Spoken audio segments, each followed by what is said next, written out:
If you were raising your children in today's world, would you do things differently? What advice do you have for parents today? Yeah, well, I think we did pretty well, and I'm pretty happy with our kids. But I think I didn't bring our kids to church. We didn't bring our kids to church, and that was a mistake.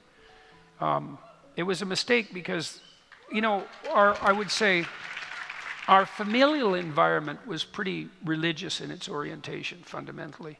And it was a playful place, but it was also a very serious place. And the kids imbibed plenty of, let's say, moral discipline. And we taught them to negotiate, and we taught them to stand up for themselves, and they got very good at both of those. But they didn't have an opportunity to learn the biblical stories. And I went to Sunday school when I was a kid, and I didn't really like it. But first of all, so what? It's like who the cynics used to say in our town. This was when religion was beginning the descent that it's undergone, particularly in the last 30 years, like all these hypocritical Christians, they go to church on Sunday for an hour and then they're just as evil and conniving the rest of the week. It's like, fair enough, how hypocritical, fair enough, but what are you going to do? You're going to replace that with like 0 time trying to be good?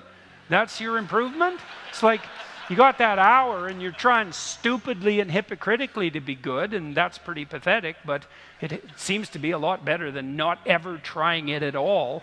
So I did learn, in Sunday school, despite the impossibility of sitting still during that period of time and the fact that I didn't want to go to school yet another day, I did learn the biblical stories in some depth, and that was insanely useful. And one of the things I noticed when I was teaching my Maps of Meaning course, I started teaching that in like 1992, I guess. No, 1980. Yeah, about 82, I guess. No, it was even earlier than that. 85 probably. Started teaching it.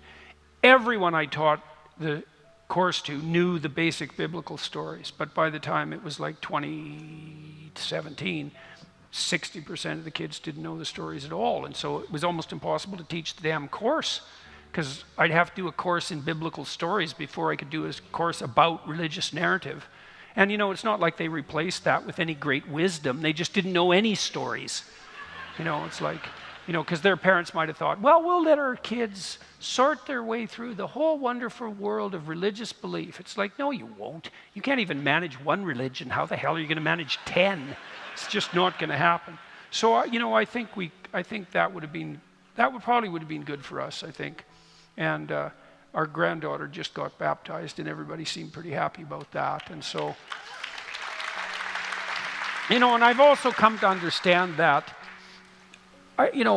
modern people are pretty narcissistic, and I certainly fell into that category as a 13-year-old, and I thought, well, there's a lot of things about the church that I don't really agree with, and I didn't notice that, like, who cared what I thought? Because I was a 13-year-old kid. It's like, why was this about what I thought? Who cared what I thought? I shouldn't have even cared what I thought. So I didn't know anything. And so, maybe some of you are loath to join a civic organization or a political party or a church because, aren't they corrupt and hypocritical? It's like, yeah, they are. So are you. And if they're so damaged and you're so wise and wonderful, like, why don't you just go there and fix them up a bit? Because you could do that instead of just pretending that you're above all that, because you're definitely not. And so we didn't handle that as well as we might have, and I suppose we're atoning for our sins to some degree by doing what we're doing now. But I don't know. What do you think? Is there anything else we screwed up? Well, I gave up gluten 25 years ago, and nobody paid any attention to it. Yeah, so you think we could have done that better? I think you could have done that better. Yeah, maybe. Yeah. But other than that, I think it went all right. Okay. Glad to hear it.